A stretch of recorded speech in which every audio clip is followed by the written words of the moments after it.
In Blue Eden, you have financiers who are investing in technology, and they're investing in the future. The idea of this project was to build an offshore structure, the Bath, and the natural rise and fall of the sea level would create the kinetic energy to rotate turbines and generate electricity. There is definitely enough money around and enough expertise to find other solutions. I would just say that we need to be doing that rather than more of the same old, same old. Welcome to the Change Officer, Paul. Thank you very much for having me. Very pleased to be here. Thank you for taking the time. I'm really humbled and honored that you are with me today. After I had a great session with Alenud, your business partner, but your life partner as well. Correct. What a power couple you are. Well, yeah. She's an inspiration to me. That's the truth. And to many others. Very true. Very true. So there are many reasons why we decided to get you on board of the Change Officer, and why we believe you are someone that can really impact our audience and share some great stories. One of those reasons is the enormous, huge project that you're working on, $2 billion project called Blue Eden, and that will be the subject of our chat today. What the project is, what's the impact of the project, and more importantly, what this kind of projects mean to the world, really, and what the future holds if we work on more projects of this kind. So for the start, I would like you to introduce us to the project of Blue Eden by starting at the beginning of the story, how this whole thing started, what it is, and then what it's becoming now. Okay. Well, it started way back in 2014 with a very simple technical project, which was to create energy in a location with a high tidal range. So that's the difference between low tide and high tide. And the simplest way to think of these type of projects is to create an analogy. And the analogy I'd give you is like filling a bath and emptying a bath. And the idea of this project was to build an offshore structure, the Bath, which had a 12-kilometer wall around it to enclose it. And the natural rise and fall of the sea level would create the kinetic energy to rotate turbines and generate electricity.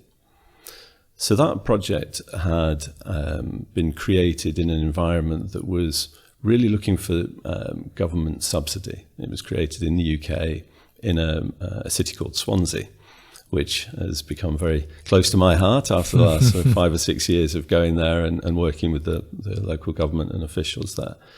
So this project really needed financial support from government. It was very capital intensive, so very expensive. And in terms of the revenue it generated, there wasn't sufficient revenue for it to pay back in normal investment terms. The project went through a selection process with the government over a long period of time, and eventually the government decided that they didn't want to provide the subsidy required to proceed with the project. Now, a lot of situations like that, a project will just fall over. What this particular project had was a very unique set of public officials in Swansea, political leadership and executive leadership, who realised that the change, to use your word, that this project would create, not just in that city, but in that region, would be absolutely enormous. And to give you a bit of context about that, the South Wales region has suffered from success and decline of major industries. So it grew as a coal production area originally, and then went into major steel. And both of those industries have had massive decline, and the social impacts have been significant over the last 30 years. So a major project like this that brings new employment, new technical skills, et cetera, is very, very attractive. Just to step in and clarify and maybe unpack for the audience as well, what was so great about the idea of the project? Not only that it will bring, I guess, employment and technical skills, but what was the overall and overarching goal of the project? I think the most elegant factor of this project is that the source of energy is free. Okay, as long as the moon's in the sky, the tides will go up and down, and so your base source of energy is there. So the concept of creating an engineering solution that can capitalize on that movement is massively powerful. And the opportunity to be able to repeat that in other locations around the world, again, is extremely attractive for all of us as we're looking down the barrel of climate change. Sure. So that was really the most significant thing, that you've got a free source of energy. It's like the sun and solar. But how it was initially set up, although the project was great, financially it was not viable, which is a requirement at the end of the day. Yeah, you can't... everyone's got to pay the bills, haven't they? So, yeah, it wasn't working in a traditional financial sense. So the team, the political leadership down in Swansea were keen to keep it alive as a project, and I had been working with them in an advisory role to central government in the UK. And so when that role finished, they approached me and said, look, we want to explore every opportunity to deliver this project here if we can. They didn't have any views about how that should be done or what the solution should be. They just wanted some help to explore what potential solutions there might be. And they asked me to get involved to do that. So I created a small team, finance experts, master planning experts, and ourselves who have had experience of major project delivery.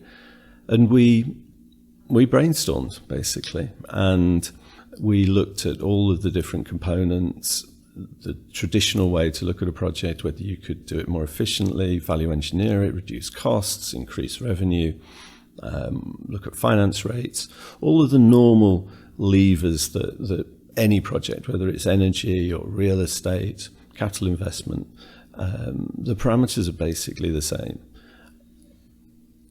We realized that there was an envelope within which this project could get delivered, but probably the most significant factor that we came up with, or I came up with, so I'm quite pleased about that, is that if we included other components around this core element of energy production to support the financial viability of this project, then we stood a much better chance of making it work financially. So we looked at different forms of energy. Rather than, as tends to be the case in renewables, people become expert in one particular area, one particular discipline, and tend to focus just on solar or offshore wind or whatever. We took a view, or I took a view of wanting to expand that to include multiple different sources of energy and components to a project, in the same way that a real estate developer will put multiple uses around a large real estate scheme. So you'll have residential, commercial, retail, all combined in a real estate scheme. I use that same logic, but from an energy perspective.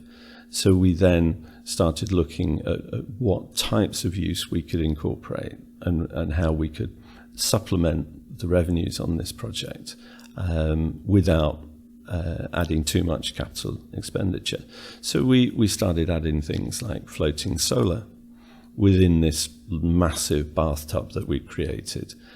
We started looking at wind power. We actually worked out that the energy we were producing, the electricity, could derive more revenue if we use that electricity to power a plant to produce pure hydrogen and oxygen and derive revenues from that. We also looked at floating residential and data centers. Data centers are a massive power requirement, and co-locating them next to the opportunity to cool them very quickly with seawater seemed to make sense. So we put all of these different components together in a very high-level concept paper, which we published and shared with local government and central government. And that was under the working title of Dragon Energy Island, because dragon is the Welsh national symbol. It also happened to be the name of a potential energy company that the local government were looking at setting up. So Dragon Energy Island started to get some traction in the media, and different people approached us from all sorts of different areas, supply chain partners, potential investors. But then we had a real game-changing approach from out of the blue, but an organisation who was actually based in the South Wales area. And they wanted to discuss the possibility of utilising some of their technology in this project. The technology they wanted to utilise was a new battery storage technology. And with all forms of renewable energy, they generate power when the sun shines, the wind blows, the tides move, etc. Supplementing that energy production with battery storage gives you a massively greater ability to provide power 24/7, and particularly to provide power when demands are highest. So network reinforcement becomes a massive benefit. So we were very interested to start this conversation with this company. And it became very clear very quickly that this company, who are called DST, have a very strong and credible track record in creating new technology and innovative products across a number of different sectors that they've been doing for the last 20 years. Their battery technology actually is sustainable as well. So it's a non-lithium based battery. So we were in a situation where potentially we could work with a partner who had a very, very complementary technical solution that would enhance the financial viability of the project. So we created an MOU with DST with a view to working out how we go from the concepts that we had created initially into a fully costed up, financially modeled, deliverable project. And that project is what we now know as Blue Eden. Wow. So that's how we got from A to B, or A to C via B. All right. So, and you can remember from the first time when we spoke that I had a couple of questions, and I'm sure that, you know, whoever is listening to the whole story now can wonder the same. And I've been talking to quite a lot of people in the change officer and of the change officer, creators, you know, founders, people working on some great stuff.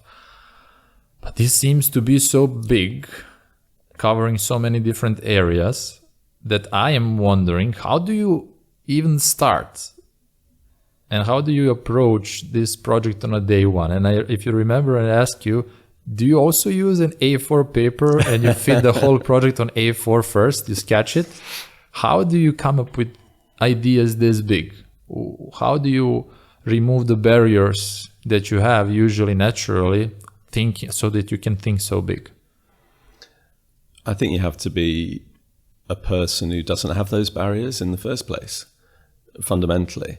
And to be a person who's used to looking at a blank piece of paper with a problem and working out what options you've got as a solution. And I'm lucky to have been in a entrepreneurial role for the last 20 plus years. So you become very, very used to that type of problem solving. One of my previous major projects was a large shopping mall, similar to in size to the Mall of the Emirates here. And I remember the first time someone approached me to say, look, we would like you to run this project for us, which was $1 billion project in Eastern Europe, in a country I'd never visited before. I think a lot of people would find that intimidating. I actually found it exciting as a challenge intellectually and technically to go and solve those problems of delivering something unique in a new environment. And this was no different. The challenge was to make it work. I always remember the first person who spoke to me about what's now Blue Eden was a inspirational entrepreneur called Sir Terry Matthews, and he is in a very different sector. He's in telecommunications, very, very successful businessman. And he said to me, look, I cannot get away from the fact that we have got a natural power source here that's free. And we just need to work out how we can incorporate that in a way that works. And I grasped that as a guidance, as inspiration, and as challenge, really, to say, and because I agreed with him. And I thought, yeah, this is fantastic. And all it really took was looking at things through a slightly different lens. And instead of being someone who had just specialized in offshore marine projects and energy projects, I built a port when I was in my late 20s. So yes, I had some marine experience. Was I an expert? No. But I knew enough about it to give me the confidence to say, yeah, okay, I understand some of the parameters around doing these type of projects. And to be able to scope it out in its most simple components is actually one of the key aspects of any large-scale project. If I personally believe if you can't explain what you're doing to a reasonably bright teenager, then you don't understand it well enough yourself. You said that every iconic design, right? Or someone said it, every iconic design can be sketched in 6 strokes. Yeah, exactly. Right? No, I believe that. And yeah, that definitely wasn't me. I don't know who to attribute it to. It was a documentary I watched. But, when we spoke, we talked about the Burj Al Arab Hotel and the fact that, I could draw you a sketch now with less than 6 strokes of the pen. And if I drew that, you would know instantly what it was. And I'm not an architect or an artist. So, I think simplicity is at the core of good innovation. It really is. Yes, you need to be able to increase the focus right down to the granular level when you get into delivery mode. But fundamentally, from a strategic point of view, you need to be able to see the real key elements that are going to make something successful, and to be able to put them together in a way that you can assess that those components make sense. So the combination is a result that will be deliverable, basically. So I think the simple answer is, don't be intimidated. Be quite happy to look at a blank piece of paper and conceptualize something real from that, taking your own experiences, sharing with other people and their experiences, to define something at the high level that is clear enough for others to engage with and to see that it makes sense to do, but has that core viability that gives you the confidence that it can be delivered. Because there are a lot of projects that get conceptual designs moved forward to a certain point, but become unviable for financial reasons. So it was very important to us to make sure that this was deliverable. Absolutely. And what I hear is, obviously nobody is born, and nobody's tackling this kind of a project as their first project. And I guess it's about getting comfortable with thinking big. And this is leading me to another question. So you designed the project such as Blue Eden, you made a plan, but now you need to finance the project. And this project is estimated at around $2 billion, if I'm not mistaken. Yeah. So there are many people out there working on projects and thinking about raising $1 million or 2 or 10 in the beginning, and that even feels intimidating. How do you go out and raise $2 billion?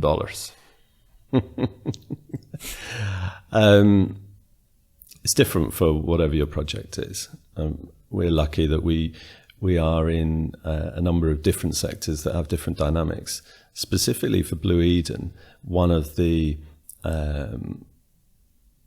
key aspects of bringing on board the technology that we did with our team in the UK is that they already had pre-existing funding agreements to deliver battery manufacturing plants in North America. And so there was a pent-up appetite for more of the same.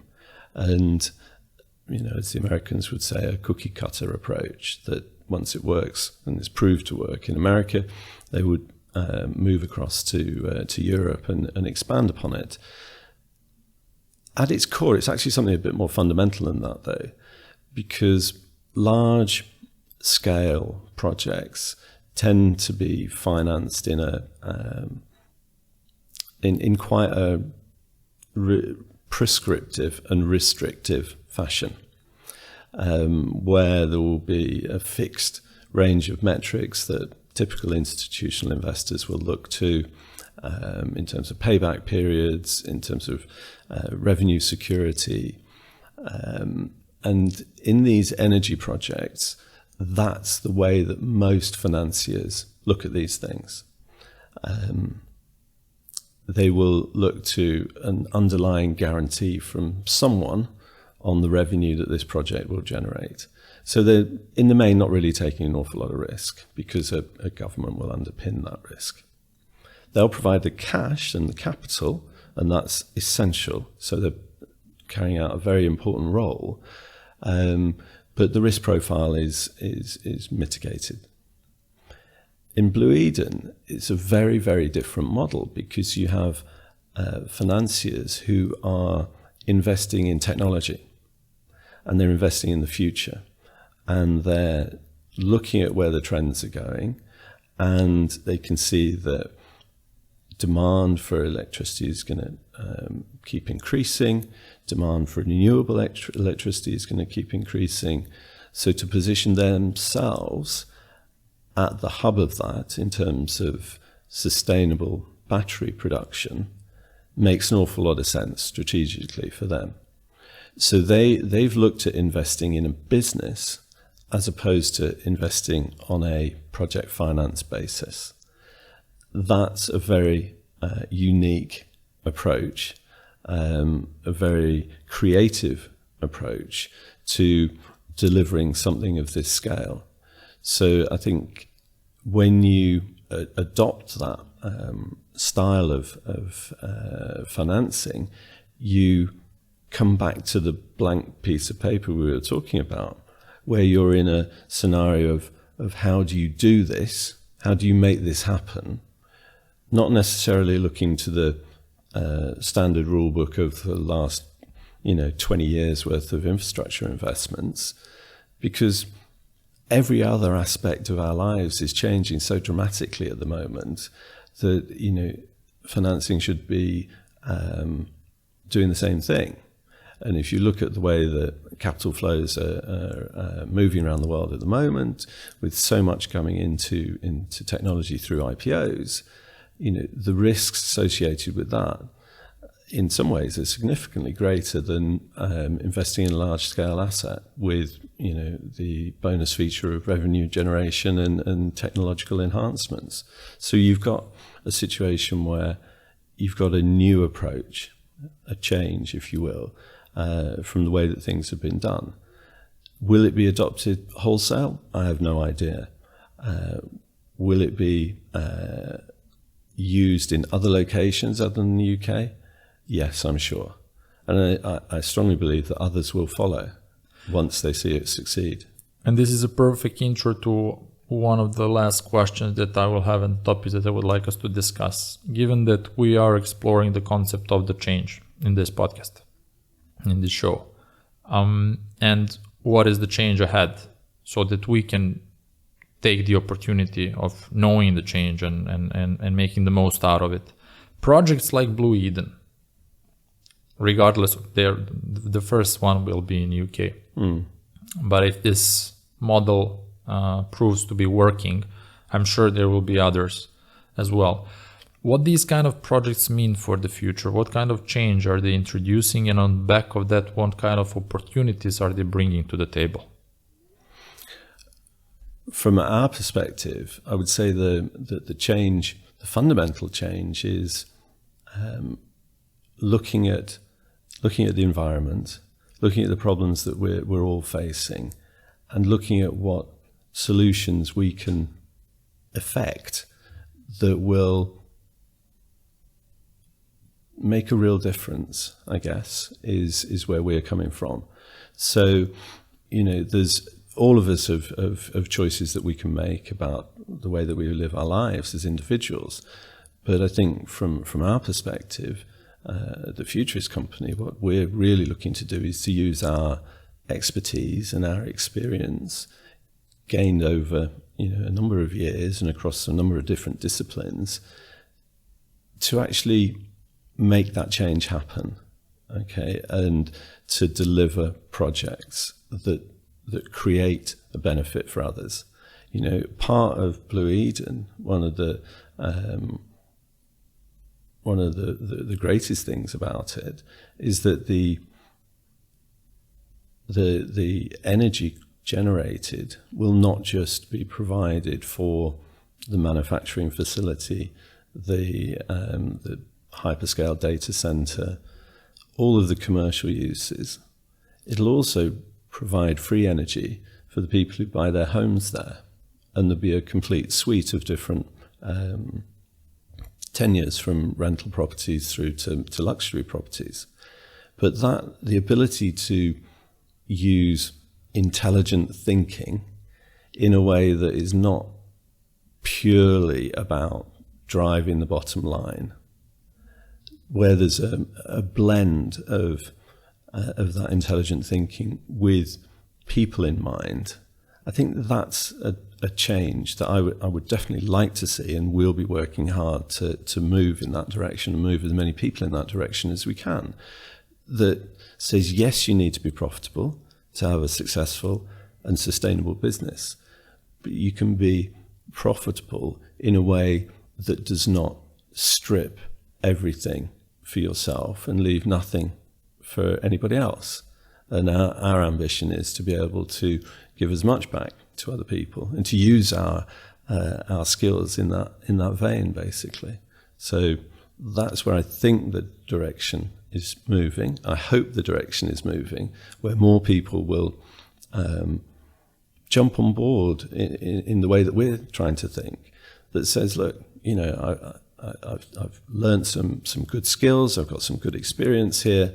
It's not just about doing this to make an institutional investor even more money than they've already got. Why don't we be a bit more creative and do something that's better for other people as well? We're not an NGO, we're not a charity. We're building sustainable businesses that can give back. So, if you were given the role of the global change officer, what would be on the top of your agenda to change now? So this is hypothetical, but if you think about the way that the world adapted to COVID And all of the, you know, if someone said to you 5 years ago that they could predict a time where you would be locked down in your own home, only allowed to travel with a pass that you were, you know, secured on your mobile phone, blah, blah, blah, blah, all the other things, you wouldn't be able to travel internationally, you wouldn't be able to fly anywhere, you would have thought, gosh, that's really quite a major thing to occur. So I think that if I was in that role, I would be turning around to the largest polluters and not listening to the repeat records of excuses for why they can't do more about climate change than they're doing at the moment. And if it means cutting coal as a energy source, then, you know, there is definitely enough money around and enough expertise to find other solutions. I would just say that we need to be doing that rather than more of the same old, same old. So I think I might be a bit radical, actually, if I was your change officer. That's what we are looking for. Paul, thanks a lot for coming. You're very, very welcome. Thank you for giving us the opportunity to speak. It's been very enjoyable. It was a great session. I hope that you guys all enjoyed it as well. If you have any other questions for Paul maybe, or you have an idea to share with the Futurist company that you would like them to consider, you can reach out to the Futurist company and to the Paul. What's the best way? Just email me. Email? Paul at thefuturistcompany.com. Amazing. So make sure to use that opportunity and stay tuned. There is another great episode coming out next Monday. Thank you, everyone.